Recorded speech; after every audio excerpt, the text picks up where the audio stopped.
je pense que ça fait une assez bonne transition avec l'intervention de Vincent Israël Jost, qui est chercheur en épistémologie à l'Espace éthique Île-de-France et au laboratoire d'excellence Distance, à qui je propose de donner la parole sur justement cette notion d'incertitude dans la recherche scientifique et dans la recherche scientifique face au grand public, si j'ai bien compris. C'est ça, bonjour, merci beaucoup. Je pose la traditionnelle question, vous m'entendez bien? On t'entend. Ça va, super. Ben, effectivement, c'est sous cet angle un peu différent des rapports finalement entre science et société que je vais venir compléter ce panel. Ce qui m'intéresse, j'ai particulièrement travaillé sur la crise du point de vue du développement des traitements et des études coordonnées pour révéler de la connaissance sur ce sujet. Ce qui m'intéresse, c'est la manière dont l'information scientifique a pu circuler entre le monde scientifique et le public, alors en général en passant par des médias et des politiques, même si sur cette crise, il faut noter aussi que le public a pu s'intéresser plus directement aux travaux scientifiques, notamment par la communication du professeur Raoult et l'accès aussi au préprint. Donc, dans une perspective de science en démocratie, moi, ça me semble important de peser le pour et le contre et de voir quelles sont les réussites et les échecs de cette circulation d'informations et des débats qu'elle a engendrés donc autour de ces traitements au Covid. Donc, je vais me focaliser sur cette question-là, des essais cliniques, et plus particulièrement sur l'hydroxychloroquine, parce que c'est quand même le volet qui a fait couler beaucoup d'encre et qui a abouti à énormément d'implications du public. C'est pas le seul, il y a eu la question des masques, il y a eu la question du confinement, mais c'est quand même l'un des gros sujets qui est ressorti à la fois sur les réseaux sociaux, sur les forums, sur les listes de mails. Beaucoup de participation, des débats assez houleux parfois, et on peut vraiment commencer par s'interroger sur les causes d'une telle implication. Comment le public s'est-il retrouvé à ce point interpellé sur cette question et impliqué? Alors, pour commencer à répondre à cette question, si on remonte au début de la crise, vers le milieu du mois de mars, on se retrouve dans une période marquée par énormément d'incertitudes à plein de niveaux différents. On avait la contagiosité du virus qui n'était pas tout à fait connue, donc à combien de personnes en moyenne chaque malade passe le virus, les voies de transmission, c'était à moitié clair, la survie du virus sur différentes surfaces, ça allait entre quelques heures et une semaine, on ne savait pas trop, les mutations possibles, et puis on avait ces débuts de courbe de contamination et de comptage de morts, où évidemment la longueur de l'épisode, sa hauteur n'était pas connue, on ne savait pas s'il allait y avoir des rebonds, et ça on ne le sait toujours pas. Incertitude aussi sur la maladie, sur sa nature, sur la manière dont elle se développe dans l'organisme, quels organes elle va toucher, et donc incertitude sur les traitements. Alors on avait dès le début plusieurs candidats du point de vue des antiviraux, je vais me concentrer juste sur cette voie-là, plusieurs candidats avec des espoirs, mais des résultats qui au départ étaient très partiels. On s'appuyait essentiellement sur la connaissance qu'on avait des effets in vitro, mais sur le in vivo, on avait beaucoup de lacunes sur la connaissance des effets réels de ces différents candidats, donc dont la chloroquine, l'hydroxychloroquine.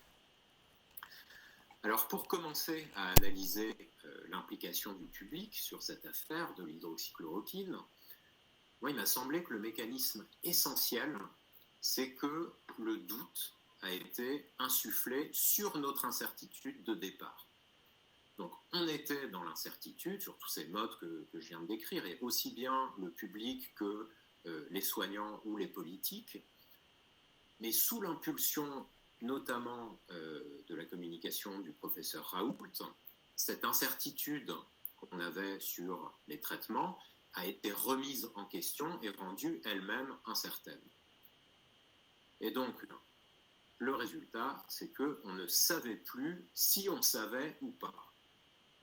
Donc il faut bien comparer ça à la question d'origine, à notre état à l'origine. La question qui répondait à notre état d'incertitude, c'était comment est-ce qu'on va faire pour savoir au plus vite si un remède fonctionne. Et cette question, elle a été remplacée par une autre question, plus obsédante et moins féconde, et qui est malheureusement devenue la nôtre. Cette question, c'est finalement, est-ce qu'on sait ou on ne sait pas si on dispose d'un remède ? Et il faut bien constater que, loin de résoudre l'incertitude de départ, évidemment, cette question ne fait que greffer une incertitude à une autre incertitude.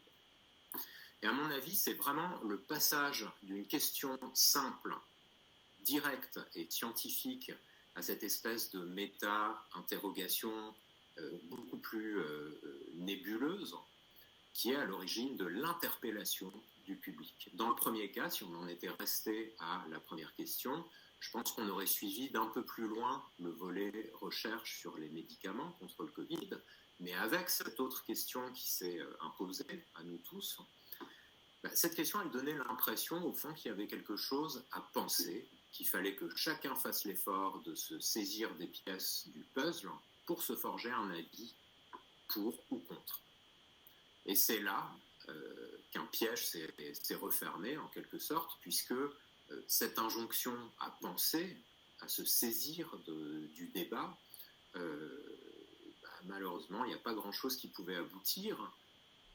En effet, l'incertitude, elle demeurait bel et bien la situation réelle. Et en fait, elle l'est toujours. On ne sait toujours pas si l'hydroxychloroquine, c'est bien ou pas. Les études et contre-études, les avis divergents continuent à s'enchaîner les uns après les autres.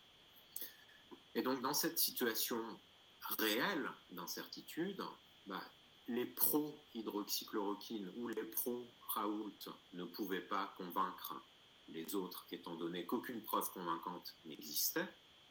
Et à l'inverse, ceux qui étaient contre, qui d'ailleurs peut-être revendiquaient surtout le droit à respecter l'incertitude, ces gens-là, ils ne pouvaient échapper à l'accusation d'anticiper sur les résultats négatifs du protocole Raoult, d'être défaitistes et de ne pas comprendre qu'il fallait agir à la guerre comme à la guerre. Et donc l'impasse de cette controverse, la manière dont on a patiné, se joue, à mon sens, sur le non-respect de l'incertitude, sur l'idée qu'il a fallu prendre parti, se situer dans l'un des deux camps, soit pour les uns celui des audacieux, des francs-tireurs, ou à l'inverse pour les autres dans celui des gens un peu ennuyeux et tatillons qui ne jurent que par l'application des règles et des méthodes. Alors c'est à une défense de l'incertitude que je m'attelle, vous l'aurez compris. L'incertitude a des vertus. Et oui, c'est peut-être pas la situation idéale. Évidemment, on aurait préféré avoir une connaissance ferme dès le début dans cette crise. Mais sans être une situation idéale, elle n'est pas non plus la pire. Parce qu'elle permet d'agir assez directement. En effet, quand on reconnaît qu'il y a un déficit de connaissance, quand on reconnaît qu'il y a de l'incertitude, alors on peut s'organiser pour savoir. Et en revanche, dès lors que l'incertitude est contestée et qu'on prétend être dans une maîtrise totale des événements, là l'effort de recherche est freiné, et en l'occurrence il l'a été assez clairement, puisque avec énormément de Français qui étaient convaincus que le protocole Raoult réglait la question, les différents essais thérapeutiques ont été en peine de recruter des patients pour combler le déficit de connaissances. Ça n'a pas été le seul problème, bien sûr, sur ces autres essais thérapeutiques, mais ça y a contribué assez fortement. Alors, ce que je soulève ici, c'est un problème vraiment particulier, assez précis, duquel a souffert notre démocratie. Je ne suis pas du tout en train de contester que face au risque, il ait fallu prendre des risques dans le volet du soin.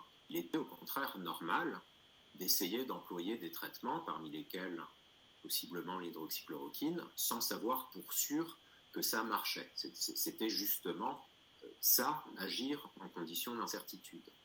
Mais le problème que je suis en train d'essayer de pointer et de formuler, c'est plutôt celui-ci que face au risque, on a pris des risques tout en entendant le professeur Raoult dire et répéter qu'on n'en prenait pas et que le problème était réglé. C'est à mon sens à ce niveau-là qu'il y a vraiment des choses à redire sur ce volet, disons, de la crise de l'hydroxychloroquine. Alors, pour analyser un tout petit peu plus loin cette dérive, j'approche de la fin, et rajouter peut-être une interprétation à ça, et quelques recommandations.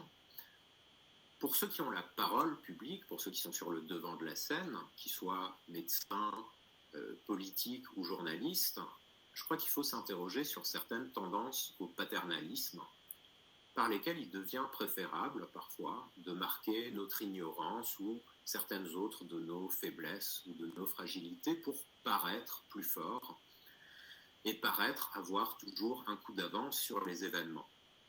Ça, c'est du côté disons de ceux qui ont la parole. Et pour nous, pour la société qui a été abreuvée d'éléments sur l'hydroxychloroquine, ben, c'est bien entendu dans la réception plus ou moins favorable de ces discours qu'on va peut-être avoir des questions à se poser. Alors c'est Fabrice qui en avait parlé aussi dans la première intervention, de ce paternalisme qu'on a vu se rejouer ici et là, par lequel parfois la valeur dominante semble être de rassurer le public au détriment éventuellement de la réalité ou de la vérité.